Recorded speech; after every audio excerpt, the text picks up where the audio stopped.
Chile is a country in South America on the Pacific coast, surrounded by Argentina, Bolivia, and Peru.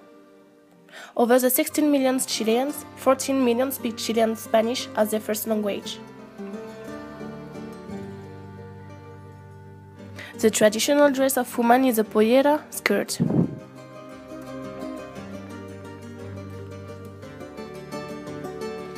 Chile is a unitary state with a territory divided into 13 regions. It is a democratic country. The country has three types of weather: hot and desert, a Mediterranean climate, and a maritime climate.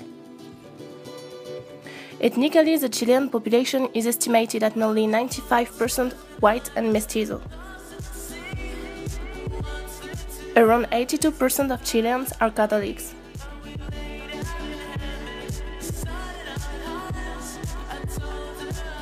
Personal relationships are essential in order to do business in this country.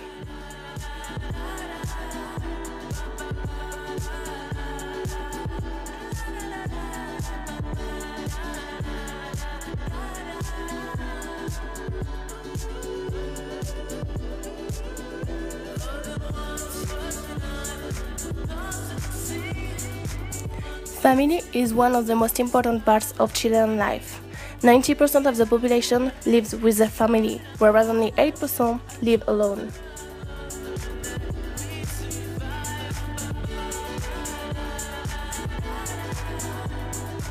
The literacy rate is 96%, the highest in Latin America. The country has one of the best healthcare systems in Latin America.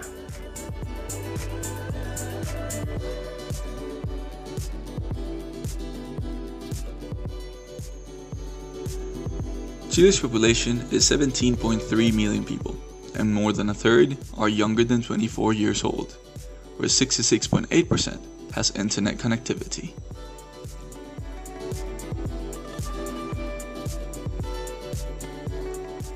With a GDP per capita of almost $15,000, inflation rate of 4.6%, and a minimum wage of $335, the social class is divided, with 11% in high class, 35% in medium class, and 54% in lower class.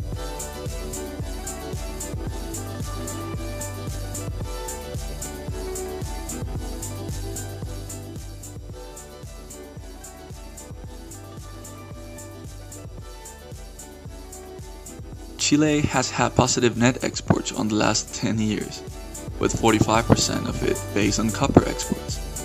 And because of free market guided economy, it has a only 6% unique import tax.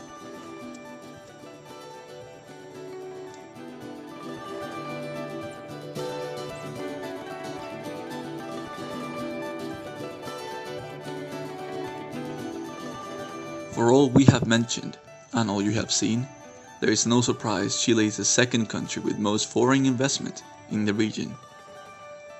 So for all you businesses, welcome to Chile.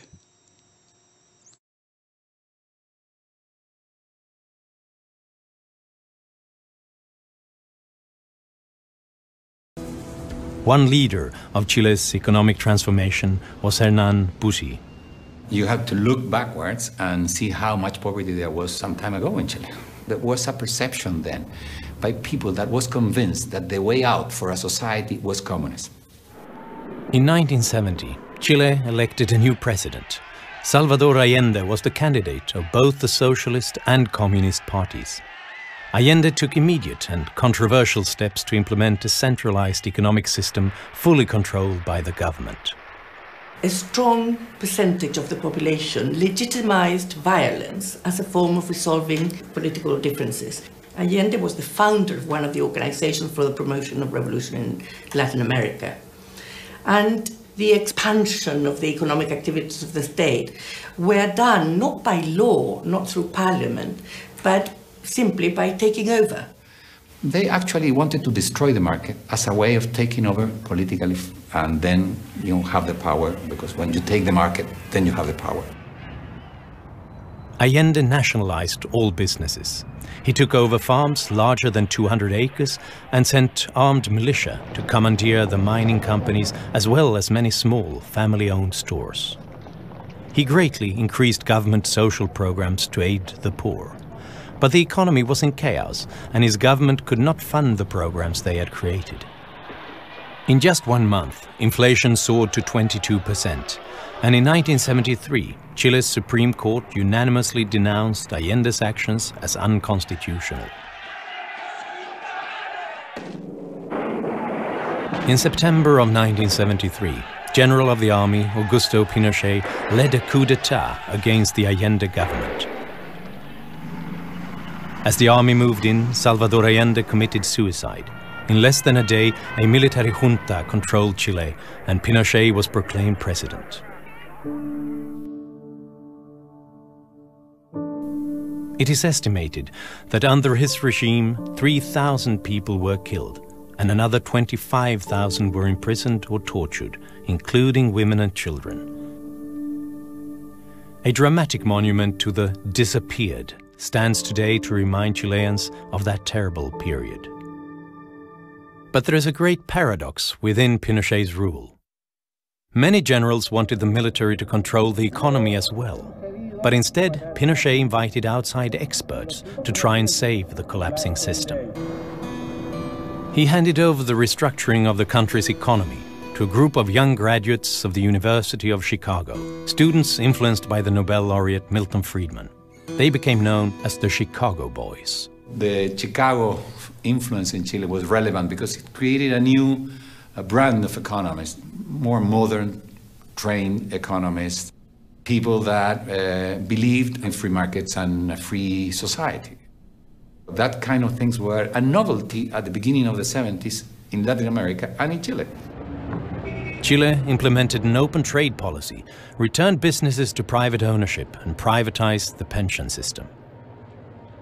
Although a difficult transition, the economy began to improve, soon growing at an unprecedented rate, and the world took notice.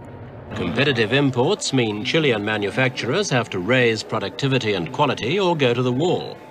Statistics indicate that 130 Chilean businesses did go bankrupt in the first quarter of 1980. Businesses ranging from large factories to small neighborhood stores.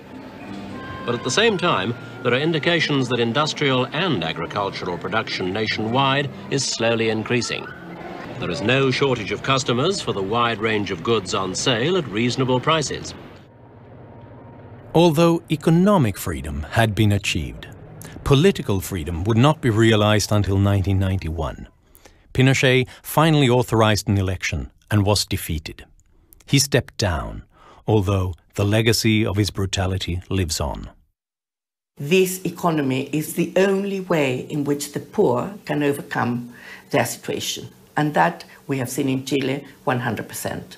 And you can have social mobility, which in Chile didn't exist. 3% of the population went to university. Today, we have nearly 40%.